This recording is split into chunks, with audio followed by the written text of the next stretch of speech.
রাস্তা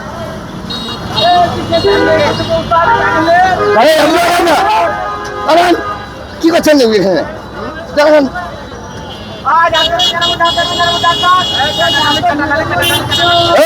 পড়ে আগাবে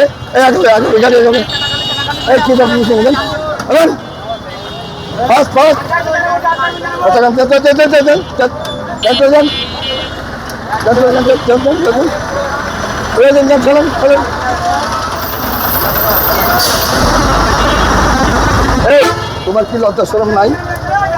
তোমার লজ্জা শরম নাই? বলো তাদেরকে বলো একা আমাদের চাইতো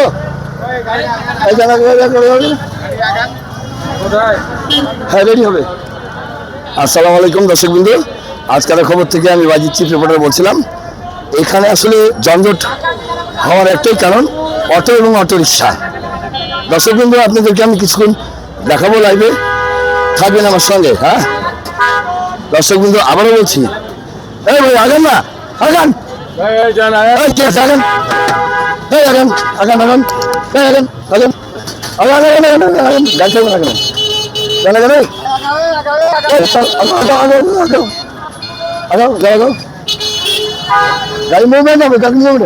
দর্শক বিন্দু দেখতে পাচ্ছেন, হ্যালো দর্শক বিন্দু দেখতে পাচ্ছেন এখানে অহতুক রিক্সা এবং অটো একাধিকভাবে আছে। আগান না ভাই, আগান আগান আগান না আপনি আগান আগান আগান আগান আগান আগান সামনে থেকে ওঠান, সামনে থেকে ওঠান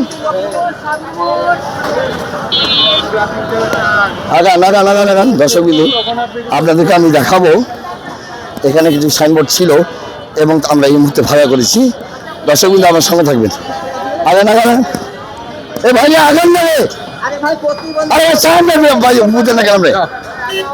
আগান দর্শক বন্ধু, আজকের খবর থেকে আমি বাজির চিফ রিপোর্টার বলছিলাম। এখানে অনৈতিক কিছু রিক্সা এবং অটো দাঁড়িয়ে থাকে, যার কারণে একটু যানজট সৃষ্টি হয়। দর্শক বন্ধু, এগুলো ফাঁকা করতে শুধু আমার একা দায়িত্ব নয়, বাংলাদেশের যারা নাগরিক, যারা বাংলাদেশের ভোটার, তাদের দায়িত্ব আছে। আমার শুধু একা দায়িত্ব না দর্শক বন্ধু, আমি আবারও বলি আপনাদেরকে, আজকে আমি, কালকে আপনি ভুক্তভোগী হবেন, এ বিষয়ে খেয়াল রাখবেন। আজকে আর কিছু বললাম না, যেহেতু হসপিটালে আমার ভিজিট আছে। আজকের খবর থেকে আমি বাজির চিফ রিপোর্টার বলছিলাম। আমার চ্যানেলের সঙ্গে থাকার জন্য হাজার হাজার শুক্রিয়া। হয় ওখানে